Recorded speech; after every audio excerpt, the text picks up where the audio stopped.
Live from downtown Detroit, home of WDIV and Click on Detroit, Local 4 News at 6 starts now.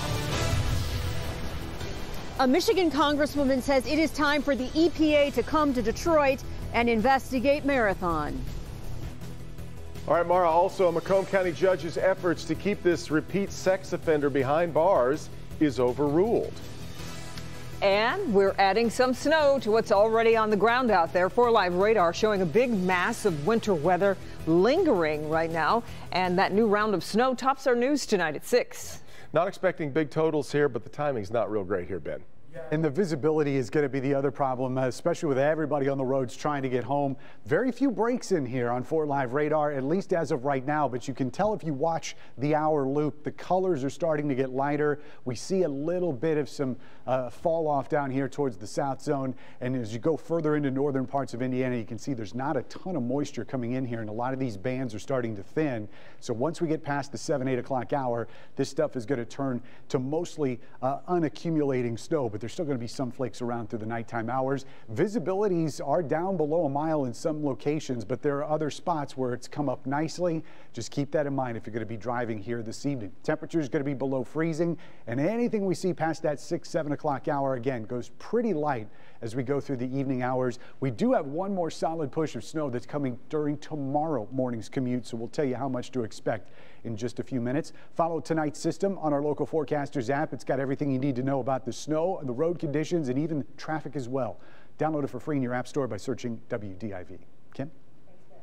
It's time for the EPA to come in and investigate Detroit's Marathon Oil Refinery. That is the official request to the EPA from a U.S. House Subcommittee on the Environment. Mara McDonald live tonight in southwest Detroit. This request comes after a chemical release at the facility all the way back in September, Mara.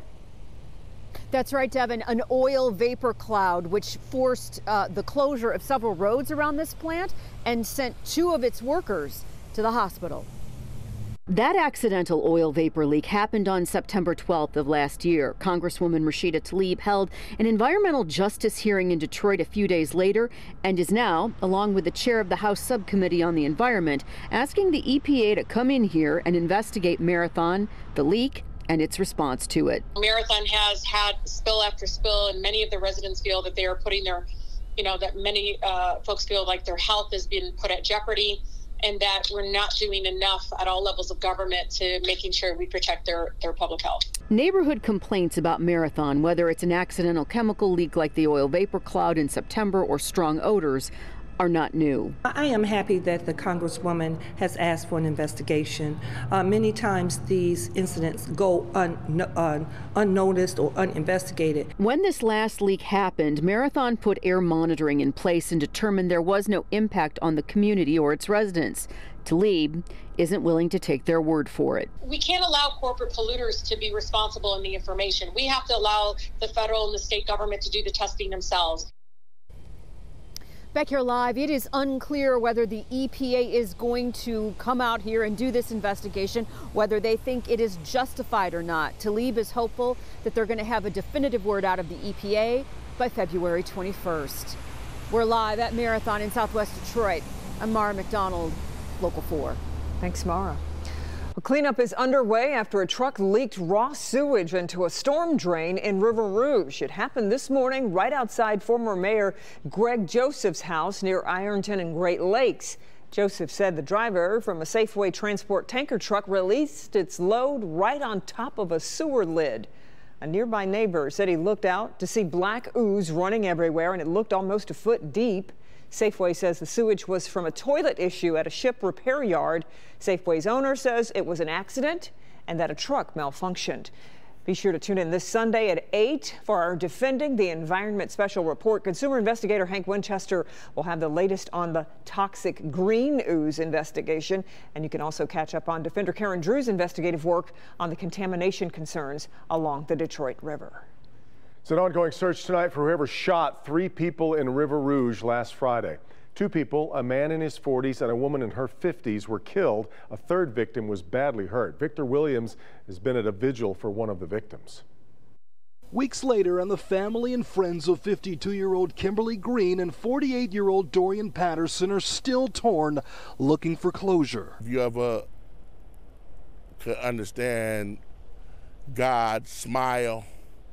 Her smile represented that. Green and Patterson were both killed back in late January. They were both shot at this home on Beechwood, along with one other person, a 44-year-old man who survived the attack. Our family suffered an amazing loss.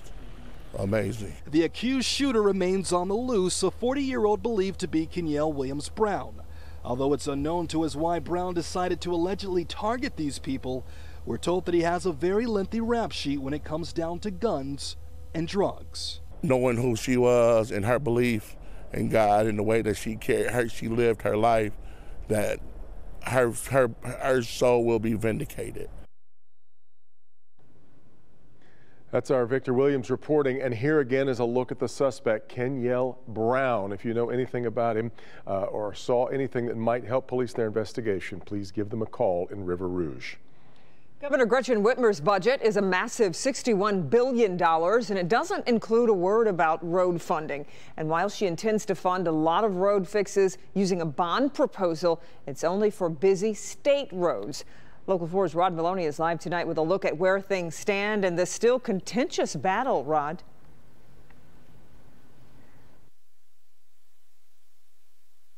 Governor Gretchen Whitmer spent the last year wrangling with Republicans over road funding and finally went out on her own to the bond market for $3.5 billion with a $5 billion price tag. But House Transportation Chair Jack O'Malley wonders. But local roads were ignored, and 90% of the roads are local. The governor knows there's still a major fight ahead. But ultimately, the legislature needs to come back with a long-term funding solution. They didn't like mine. That's fine. But they need to counter with something. Which sounds too familiar to House Appropriations Chairman Shane Hernandez. I think we're right back to where we started last budget. It's important to remember the governor's vetoes last year left a lot of unspent money, $600 to $700 million, and that's likely going to end up in the spot the governor didn't want it last year, the budget. But there's a twist. Hernandez told Local 4 that Republicans know where they want road funding to come from. The Speaker and I are on the same page with making sure that every penny paid at the pump goes to our roads, and that involves the sales tax shift. If you were to go back to the House budget from last term, that was our priority. It generates about $850 million more per year without a tax increase. Well, there's always a solution. We just got to get everybody in the room. Pennies at the pump, let's shift that. I think that's huge. Everybody seems to agree that that makes sense. Every penny that you pay at the pump should go to roads.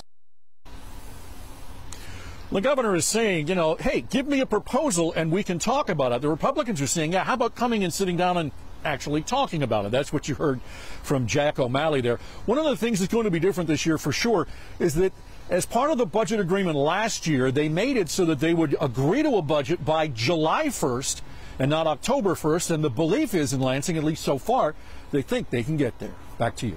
Well, that remains to be seen, Rod. I am wondering, though, did the governor say anything about that gas tax shift? Well, she's aware of it, but it hasn't been officially presented to her. She says she wants to see it in writing with numbers, along with any other item that they want to propose, and then they can talk about it. So we'll see if they, in fact, do sit down. And we know you'll keep us posted. Thanks, Rod. Been a big week for auto workers all over Metro Detroit, because today we have the final numbers on profit sharing. Fiat Chrysler, the last company to reveal their profit sharing checks of more than $7,200. Yesterday, General Motors announced its hourly workers will receive $8,000. Ford workers in line for $6,600. FCA workers, the only group, by the way, to see an increase in this year's profit sharing check. A Michigan court has granted the release of a repeat sex offender who was locked up for molesting his 15-year-old stepdaughter in Warren. Back in 2012, Ronald Irwin was sentenced to 5 to 15 years in prison after pleading no contest to criminal sexual conduct. In 2017, Irwin was granted parole, but after an appeal by the prosecution, a judge reversed that decision. But last week, an appeals panel granted Irwin parole after citing his good behavior since the sexual assault. Let's get a check on the national stories coming up here on NBC Nightly News at 6:30. Lester Holt joins us live from New York with a preview. Lester, good evening.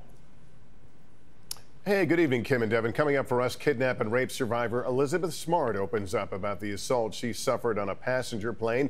Also concerns about whether a popular child booster seat offers any protection in a side impact crash. Tonight we'll have one family's tragic story after a trip to Disney World. I know, just a nightmare for any parent of a young child, Lester. It's a heartbreaking story. A 5-year-old girl now paralyzed from the neck down after a side impact crash. Coming up, we'll look at why some critics are saying this company put profits over safety. We'll see you soon. Yeah. All right. Thanks, Lester. Well, it's not a brand new scam, but it's one people keep falling for and losing thousands of dollars. The warning from one local police department. And here's Nick. So we learned some new details from the home invasion that happened inside of that house yesterday morning.